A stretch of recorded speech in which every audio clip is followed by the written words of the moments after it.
Hello, everyone. Welcome back to another episode of Led by Life. We're your host. I'm Rafaela, and this is Hannah. It's been a hot minute since we've been able to get together to do a recording of our episode. I think that we were kind of catching up now, and like the month of March was uh shattering is what comes to mind, and not necessarily in like an entirely like bad way or anything. It's just different things, schedules. I mean, just the overall energy of the whole month I felt like was really intense. um but Yeah, I'm so happy to be back. It feels me really too. Me too. It's so funny you use the word shattering because I was thinking about that yesterday because and we were talking about this briefly before, like how it's felt like a lot of these things have been kind of coming to a head. And the feeling that I've been having is like it's really a time of reimagining how we want to be operating and how we want our lives to look and how we want to be. And I've just been thinking so much like we are on a fast track towards this new paradigm, and we are being pushed into doing things in a new way. And in order to do that, everything kind of has to fall apart so that then we can like pick up the pieces and rearrange it and reimagine it and think like, how do I want my life to look and how do I want to operate? And like, what's this new way of being that we're creating here? yeah. So that's really funny you said that. Not And as I said it, I just remembered how I took, as you know, and so for everyone else, I did a 5-day integrative breathwork training up in Topanga, California. It was absolutely gorgeous and beautiful. And if you don't know Milana Snow, I encourage you to follow Milana Snow if you're interested. That's who guided the training. And anyway, there was a day where we were in the breathwork practice, and I had been laying sort of next to the like fireplace furnace, and it wasn't lit or anything, but for her space and ambiance, whatever, she had a candle lit, and there was two candles. I didn't. But anyway, the point is that like I was laying there and I was in the breath work, and all of a sudden glass shattered. Like it fell near my foot, and it broke. And nothing was near it. Nothing was moved it. Like I wasn't that close. Like I wasn't, spread out to where I would have hit it or anybody around me. At like some of the glass like bounced off my foot. It was the energy in that moment was like that powerful that it broke the Shattered candle. the glass. It shattered the glass. And then um like maybe the next day, I think it was, um we were going through an experience. And was it, yeah, one of the days following, we were going through a somatic experience, and I had a glass water bottle with me, and I put it down. I set it down right in front of me, and it tipped over and it cracked. And Oh like my God. the top of my glass water, like the glass shattered and it cracked. And so, and then, as you know, Hannah, like coming back from that retreat shortly after, like I came down with pneumonia. And not that that's necessarily like a shattering, but it is like when I think of shatter, I think of a spread. And you don't want pneumonia to spread. You don't really want it at all. But that was my experience. And so I didn't even realize it until you just kind of beautifully like articulated the word that I used, but how fitting it actually was for March. Like it was really shattering. Yeah. Yeah. And I have an example as well, another glass shattering story. We Oh, have been nice. getting our bathroom renovated the last all through March, sorry. Getting my months confused. And we were so close to the end, and it was just before Easter, and the plan was to get it all done by Easter so that our parents could come visit. Alex and my mum were coming to visit, and the builder was rushing to get it done, and he was installing the shower screen, and I heard from the other room, I just heard this loud bang, and I went out and there was glass everywhere, and the shower screen had shattered into like 1,000 pieces because it was safety glass. So it just completely shattered. And the builder cut himself. He's okay, but he ended up like cutting his hand and had to go to hospital, and it was just this whole thing. But like what it meant was that it delayed the bathroom being ready. And that for me was a big like letting go of control, that because we were so focused on like we want it ready in time, we want it all organized. And also it's been like hugely disruptive having builders here for a whole month, and it's been longer than a month, you know. So I've really had to practice letting go. And I was saying to you before, I feel like we're really being asked to like look at these things that are just not working anymore, and it's like we're being forced to completely reimagine it. And, you know, for me, that was just like where am I trying to control things, trying to control the timeline and trying to control things being done in the way that I think that they should be done, and just like letting go. So yeah, crazy. No, same. I mean, I feel Shattering. like what? Shattering is the word. Yeah. And I too feel, I mean, I think that there are certain themes that are just threads of life that are just always there in some degree. And I feel like control and letting go are two that are just, they're like, I don't know, like daily principles for, I mean, for Mm, me, you know, yeah. and I've been recognizing this like even through our conversations and what you just shared. And because I too feel like in the last 4 weeks or so, there's been more just me being able to see more visibly like my own control and really like in how many different areas of life it shows up. So yeah, I mean, well, here's to moving forward because the last 4 or 5 weeks have been a ride. Oh, yeah. And the frequency of control is like the shadow frequency, you know, it's kind of rooted in fear. Mhm. Whereas if you feel into the energy of letting go, it's like trust. It's Yeah. like allowing, it's releasing that resistance and that control. And I feel like that's really relevant to the 29th that we're going to be talking about today. Yeah. Yeah. So the 29th, we're on Yep. this journey of the Gene Keys. If you're new, Hannah and I talk each episode about a Gene Key, and we're going in order, and we're on the 29th. And um, the shadow is half-heartedness, the gift being commitment, and the Siddhi being devotion. So let's get into it. Yeah. Yeah. I think this is probably one of the ones I've read the most because Mm. of our sequence and like like not being able to meet when we thought so and stuff. I've I think yeah, I've read it like 3 or 4 times. Mm. Yeah, I've read this one a lot too. Yeah. I really love this one. I really resonate with it. I don't have the 29th gate defined in my chart. Do you have it? No, but Travis does. So does Alex. Yeah. And they're the same, well, because also they have the Part of same. their incarnation cross. Yes. Yeah. And so I hadn't thought of that until today when I was like kind of getting things just like going over for today and stuff. And I realized there's like certain people I always look at before we start our episodes, and it's you and Travis. I'm like, let me Yeah. see.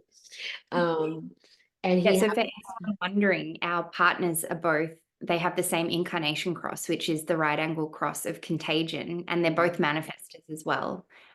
Different configurations, but really interesting.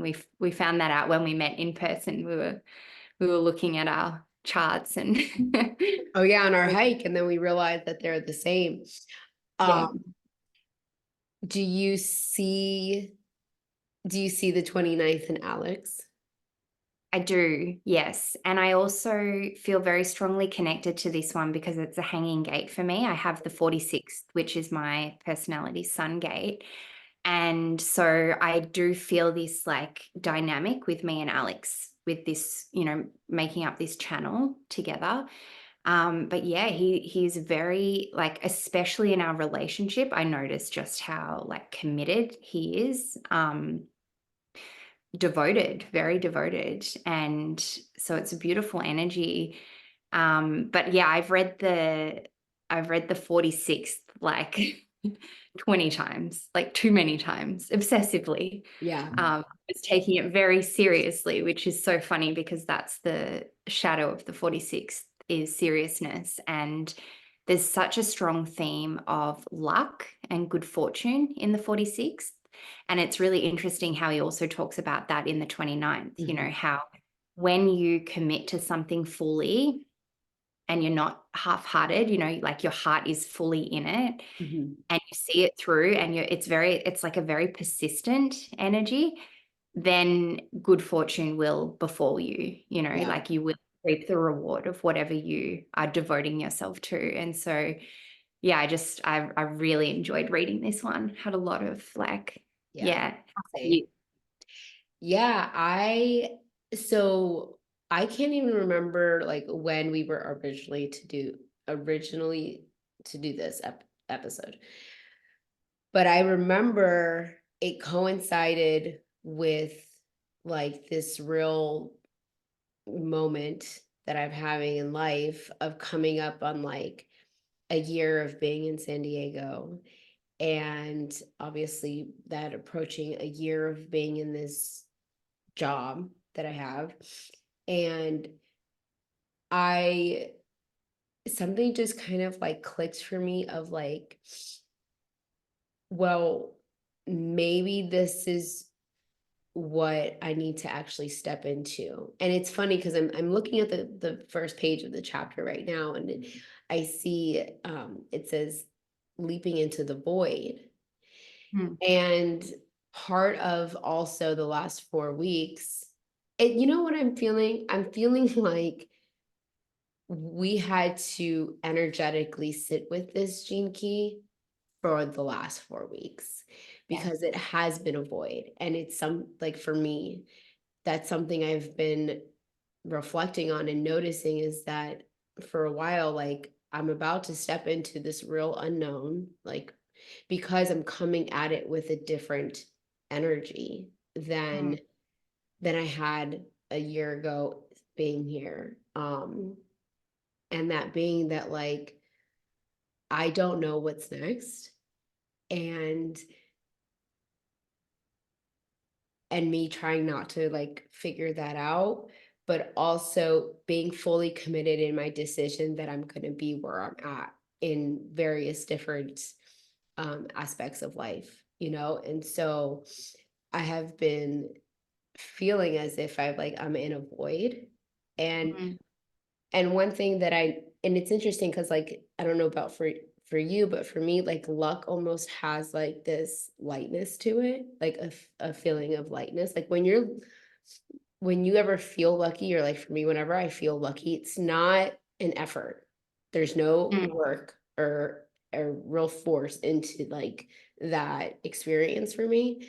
And so it's interesting because like I was in a breathwork session not too long ago, and I and there was this theme of like springing into spring and being in this void and like not knowing what the next season's going to bring, but like being open to it and everything. And I remember like something that has kept coming up for me is like the void doesn't have to be this like deep, dark, like really heavy, like you're all alone in the trenches by yourself, like sobbing, kind of experience. Like the void can be simply just a not knowing, and it can be light and it can be exciting and airy, and like it just doesn't have to be all doom and gloom for me is what I've been recognizing.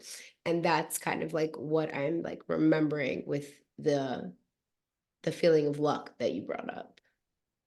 Yeah, well, I've been sitting with both of these energies, the 46th and the 29th, for a few weeks, and I agree. I think it's definitely been necessary to allow ourselves to really contemplate this. But the 46th, oh, I've just lost what I was going to say. Oh, lightness. It's delight. The gift is delight. Oh. And I didn't like really resonate with delight when I first read it. You know, I've had people say that to me before, like, "Oh, you're such a delight," but I haven't really kind of resonated with it. But if you feel into it, it's like this lightness. It's this kind of lighter energy. And what I really picked up reading the 29th again yesterday was the relationship between commitment and trust. And it's like this, like you said, it doesn't have to be this big, deep, dark void that we're stepping into. It's just trusting that if you commit to something and you follow it through, then whatever happens, whatever's meant to happen will happen. Mhm. And so I really encourage anyone to like who's sitting with this energy, or if it's a prominent, feature in your chart, to also look at the other side of it, because I could just like really feel how it connects like this, because it's connecting to the higher self. The G center is the center of the higher self. And so it's like this trust of, saying yes to life. It's a generated channel saying yes to life and to these things that we want to commit ourselves to. But it's also like really trusting in our higher self as well. And so, yeah, I just definitely recommend reading both. And interestingly, in the human design book, it talks about entering into things according to your strategy and authority. And I know that you and I've had a few conversations before about our authority, following our authority. And I personally have felt like, I kind of leapt into the void a couple of years ago when I quit my job and decided to set out on my own and do my own thing, which is something that I had been, really wanting for a long time. And so I really felt like I followed my heart with that, my ego authority. And I said to you, like, I've been really doubting myself. I've been doubting whether that was the right decision because I haven't seen the results that I wanted to see, or that I thought I would, that I expected. And it really made me realize that anytime I'm doubting myself, I'm actually being half-hearted, Yes. because if you're not fully trusting yourself and trusting life, Mhm. then your heart's not fully in it. Mhm. So it was really kind of a bit of a wake up call for me as well, similar to what you said. Like, Yeah. I haven't really been going all in on this commitment. Mhm. So how can I question my authority if I haven't really followed it? Right. Yeah. Mm. I, like just the trusting of your decisions.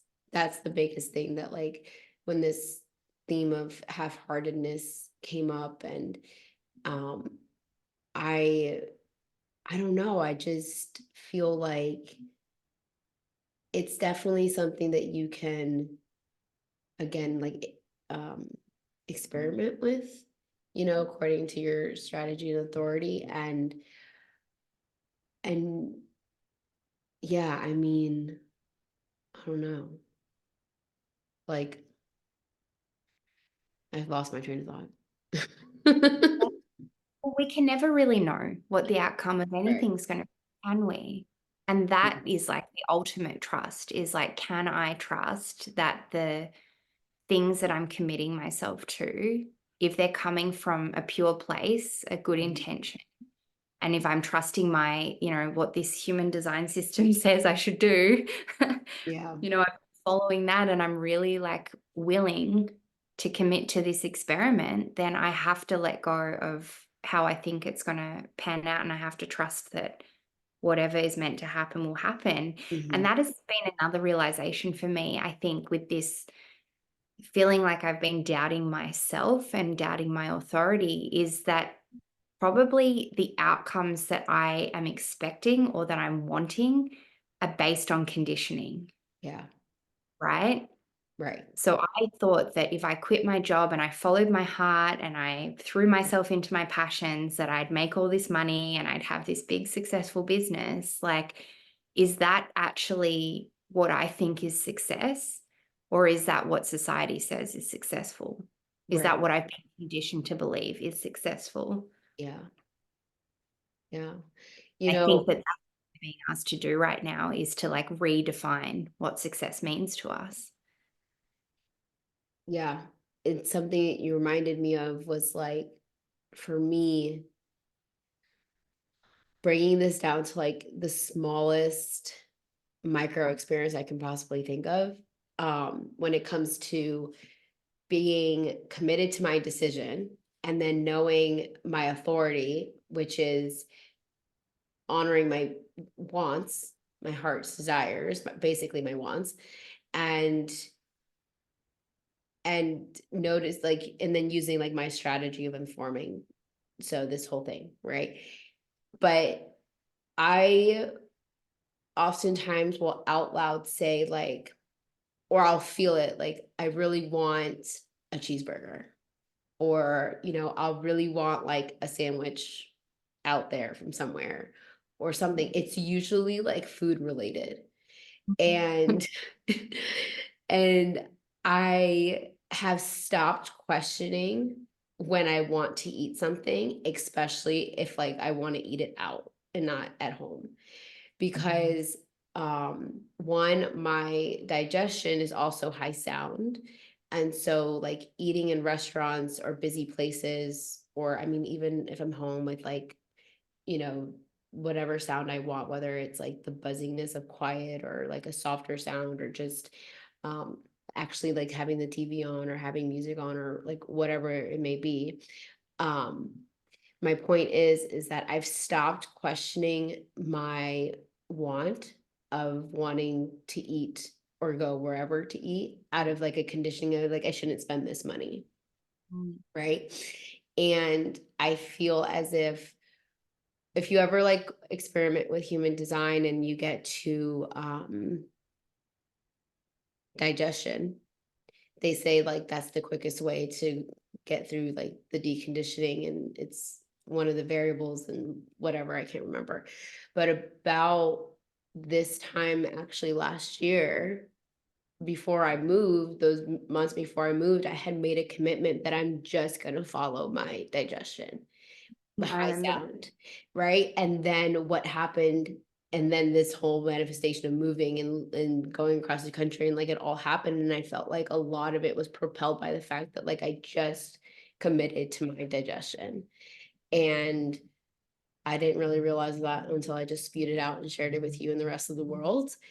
But for me, like that's one thing that I love about human design is the experimentation of it and how I can bring it down to like the smallest practical thing. Cause I think that that's also a big part of like the way in which I operate and how I help others, is like bringing things into like a practical way. Yeah. And so that's my share on like how to utilize maybe the 29th of like, that's just my experience of like, that's one thing that I know I committed to. And Like it, committing to your authority in the smallest little ways. And yeah, really what it does is like build trust. yeah, Because you see how just the smallest little things, you can see how that is aligned for you. And that's what can like help us to then have the faith to leap into the void when it comes to something bigger, like the things we've been talking about, yes, moving states, like quitting your job, like starting a business or, yes. yeah. Well, and like what you were saying too, like you almost need, like I fully believe that we go through small quantum leaps, like micro quantum leaps, Mm. that prepare us for a moment where all of those teachings are going to ask you to take a leap on a greater level than you have before, with a new level of trust that you Mm. hadn't had prior. And I just say that because I've known it for my own life. Like I don't think that I would have gone through, again, I was sharing this with you too, like of like kind of my trust that monetarily things will always work out. Like I Mm. don't think I would, although sometimes I don't act like I trust. I'll admit that, right? Um, but I don't think that I would have gotten to that layer of groundedness in that if I hadn't taken smaller moments of like up and leaving jobs and not knowing where the next stream of income or money or however it was going to figure out. Like, I don't think the bigger ones would have happened if I hadn't taken those. And being again back to this like theme of commitment, like that was just, I didn't half-heartedly quit that job and then question it. And it Mm. reminds me of like before we knew all of this, it's like we did it. And Mm. then now, like you always say, then like knowing the actual like material or information, it's like we complicated it, but we've been doing it. Yeah. And yeah, it's like we don't trust ourselves to just operate as ourselves. And so we feel like we need a system like this to tell us how to do it. We Yeah. know what to do.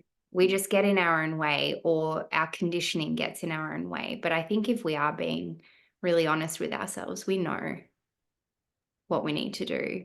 And it's so funny you mentioned like the payoff, um, and these like mini quantum leaps that then like almost prepare us for this bigger leap, or this like next version of self that we're stepping into. And it made me think of, I want to read it from the again back to the 46th, can't help myself. This is my shadow of self-obsession in the the 10th gate.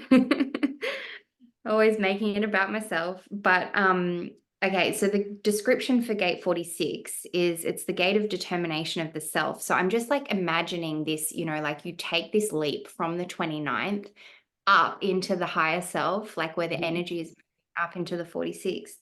And it says good fortune that may be perceived as the result of serendipity, but derives from effort and dedication.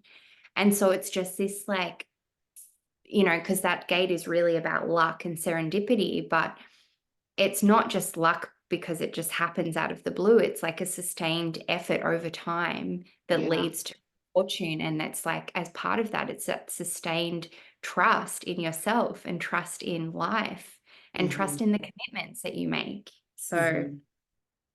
yeah, I just thought that was relevant. Yeah.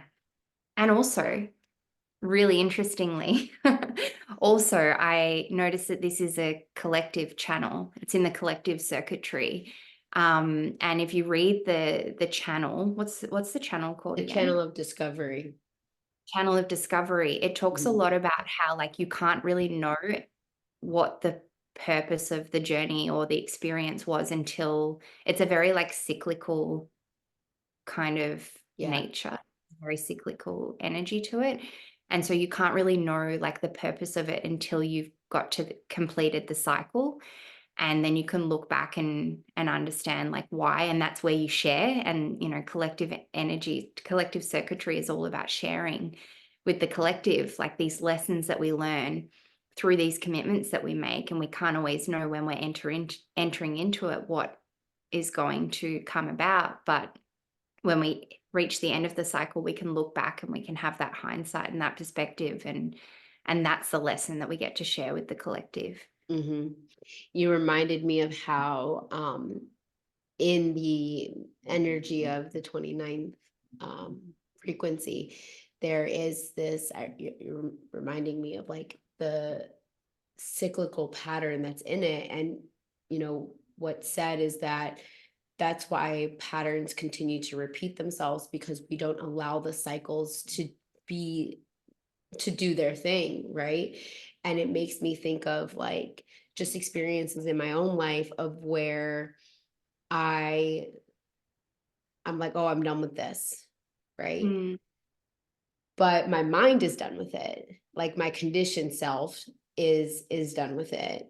Um, and maybe there's a lack of trusting that when this thing is going to end, it's going to end, and it doesn't need me to force like my my mind into saying, because when I do that, then 2 days later I'm still, eating that cookie. By the way, it's not cookies. I don't really eat cookies at all. But that's just the most Yeah. common one I could think of, that, when people are like, Monday, that's it. I'm going to start my commitment to my changes and this and that. And it's like, I think that there's a tinge here of that energy where like we put this like mental mind condition on things. And so that's why they don't end, because it's coming from our minds, and our minds are not the ones running the show moving forward. And so, you know, yeah, wow. Huh. I didn't think about that until now, but It's so interesting because if we don't really believe it to be over, it won't be over. right, exactly. That's basically that was also what I was trying to say. Thank you for pulling it out.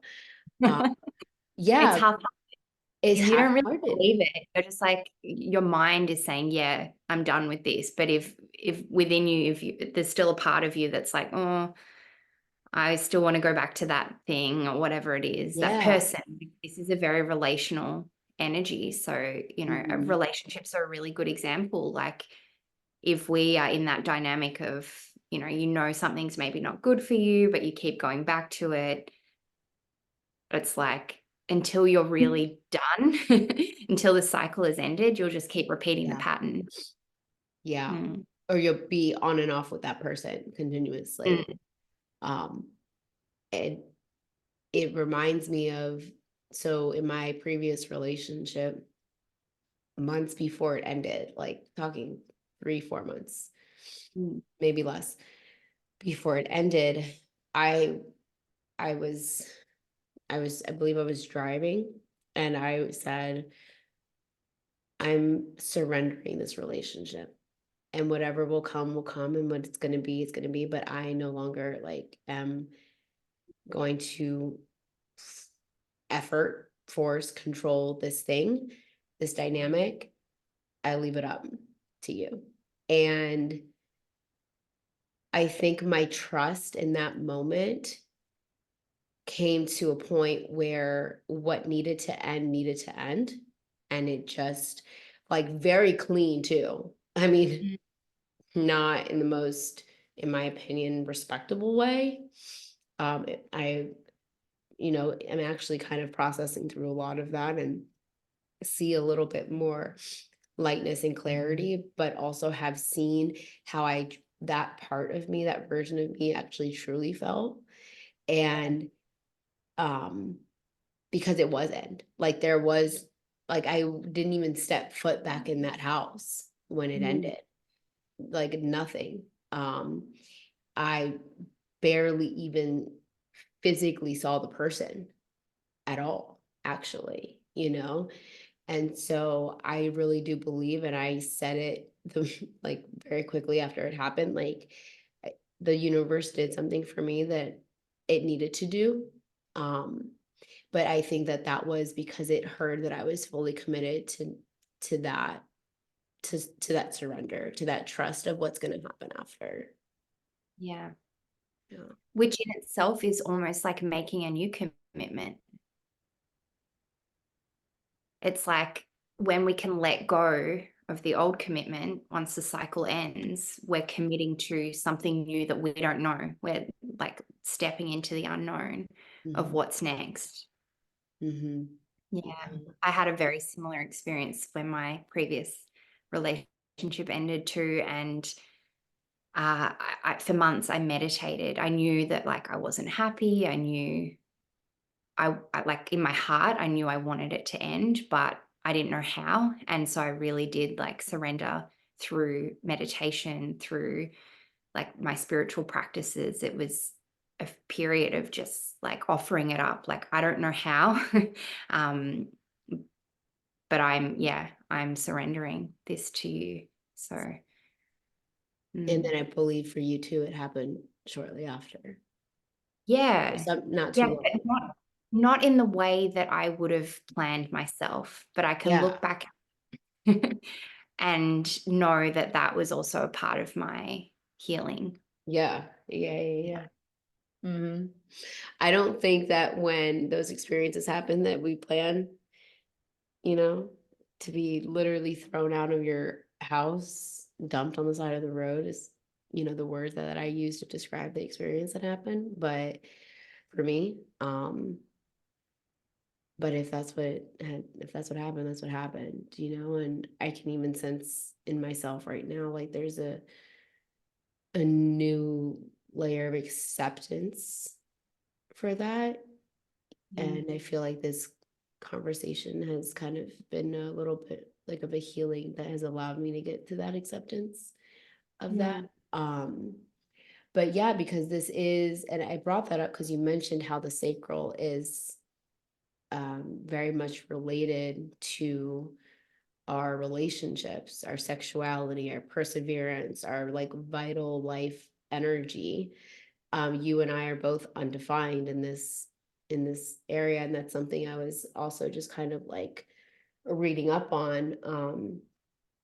And what I love about the undefined is that you have to have more boundaries around your rest and work, and Mm. like you were sharing with me before, or even maybe while we were already on here, like just honoring like your rest and not being able to like effort or push through things in the past, like in the past. And funnily enough, like me as well, I feel like for a long time it was supportive that I would get up and I would like run to the workout, run to the gym, and most times I felt energetically well enough to do so. And maybe sometimes I pushed a little bit past the sleep, like the tiredness, but now there is no ability for me to even try to do that. Like if I wake up and my body is like, we're not going today, I'm not going, or I'm not like trying to make that happen because I physically don't have like the vital energy Yeah. stream in me to do so. Yeah, I think I was saying to you that I heard somewhere like the more we decondition, the harder it is to do things the way we used to do it in the Yeah, conditioned way. And for us as manifestors, as non-sacral beings, rest is a huge area of conditioning for manifestors, or productivity, like constant output and work. And that has been like the biggest thing that I've been leaning into recently, is like this question: can I still achieve everything I want to achieve, but do it in a way that doesn't feel forced, that feels restful, that feels supportive of like my vital energy, that's efficient? Like, yeah, can I trust that I was built this way, not like most people? And can I do it in my own way and still get where I need to go? And it also makes me think of like the heart center. I know it's a different energy, but as ego manifestors, like this is our energy. This is where our energy comes from, like this willpower. And if we don't have the willpower and if we don't have the energy to do something, like we really need to honor that. And I think that there's a big correlation as well with like the commitments of the heart, like what we commit ourselves to. Because if we're committing as part of our authority, and like, yeah, maybe it's placed at a different part of the chart, but it's the same sort of thing. Like, what are we committing ourselves to? And we have to be really sure that we have the energy to, because we can push through, like that right. heart can push through. Um, but yeah, it's interesting. It really is. And I'm so happy you brought that up because that is something that I have noticed because I'd be like, well, yeah, I have the willpower to get up and go. So I'm going to Yeah. get up and go. But there's just different um, flavors of willpower and motivation. And also noticing that to be committed to something doesn't mean that you do it no matter what, because it's sometimes some things are not sprints, they're marathons. And I can Yeah. burn myself out if I don't give myself the rest that I need. And one thing that I remember about the sacral is if you have an undefined sacral, and I've like played around with this, and I try to do this now on most nights, is going to bed before being tired. And Yeah. I find that I get better rest and I feel more rejuvenated when I'm allowing like they call it like the buzziness and the energy of everybody and everything around you that you've picked up when you have an undefined, to kind of empty out and be released prior to going to bed. And that for like an open sacral is supportive. So I try Gold. to do that. What'd you say? Yeah. Gold. It's gold. Yes. Yeah. Um, it's funny, we've been doing that. Like the last few months, we've really been going to bed early and reading. We're both really enjoying reading, but Alex in particular is like so into his reading at the moment. And I'm really enjoying going to bed and just doing whatever I want. Like maybe it's journaling, maybe it's meditating, maybe it's reading, maybe sometimes I just light a candle and I just sit there and I just Yeah. stare at the ceiling and just do nothing. And I'm just really enjoying that. It's so restful. Yeah. It really is. I've also have honored when I just need to lay. So I think there was a period of time where I would take a lot of naps and life was different. Mm. And I'm not in that same place. So I don't need naps, and I can't even really take a nap even if I try. But what Yeah. I do need is to lay there and do nothing and just kind of stare into the abyss. Um, and just like zone out or whatever. And that really like does it for me too, Mm. to feel more like to kind of like revive. And Yeah. it works.